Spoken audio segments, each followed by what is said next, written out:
Have you ever wanted to be a silly little dude? Just a little guy in a big world? Orbos Odyssey is an indie collectathon momentum-based platformer that came out just a few months ago. It hasn't been talked about a lot online quite yet. Hell, the only reason I found out about it is because the artist who drew the promotional banner. Go follow Crispy Boat, they seem cool. Look at this colorful cast of characters! A silliness connoisseur such as myself couldn't resist. To match the silly energy of the character design, the plot itself is equally nonsensical.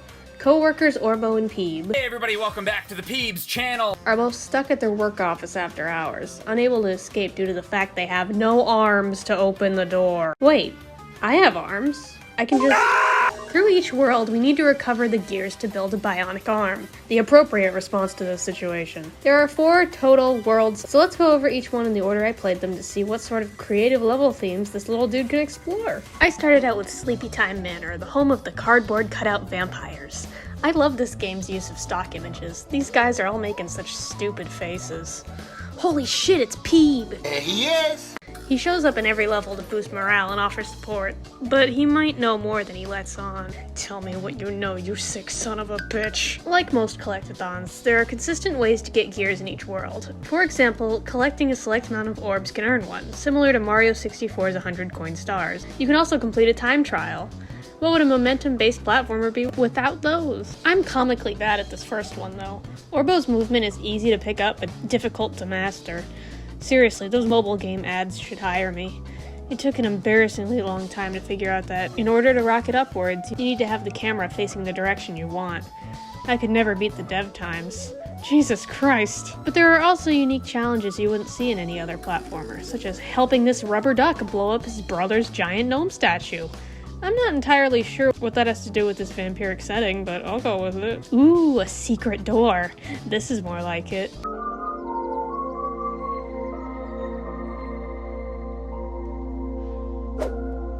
After reading the ancient texts, we and move on, keeping this secret in mind for later. Something I appreciate a lot about this game are its set pieces.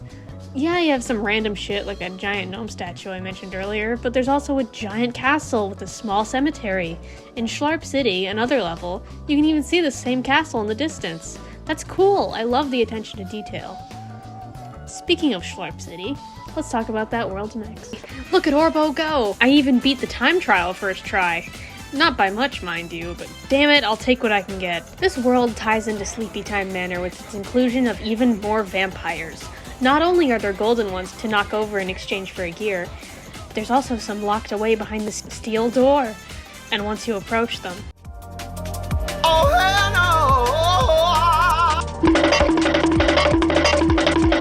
no! Okay, I'll be honest. This actually scared me a little.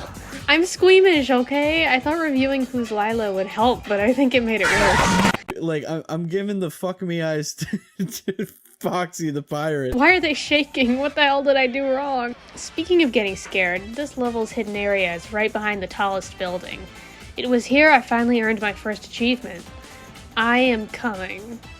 Well, good for you, but I don't think you needed to announce it to everyone.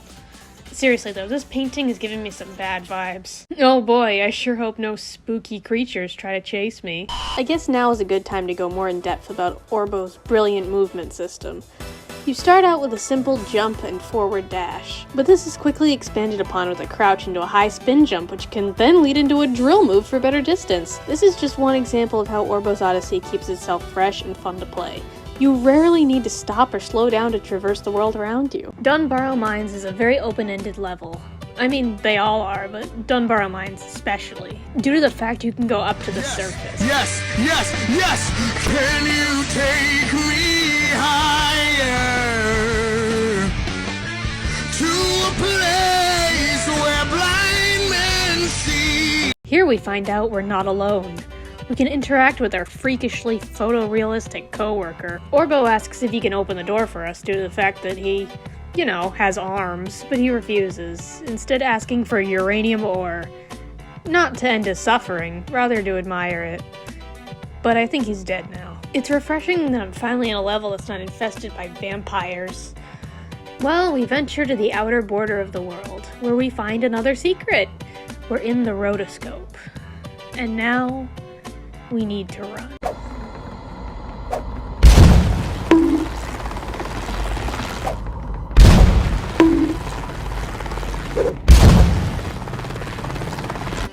Orbo's got the last core, so let's find his mother, shall we? The final level, my personal favorite, Monolith Station. Well, to the shredder. Oh, that's the bald guy on the banner. I thought that was RuPaul. That's dumb. You should kill yourself. But he's not the only interesting part of this room. If Orbo can talk to the Liquidator's limp body with the correct key combination while simultaneously jumping towards the shredder, you can clip into the dev room.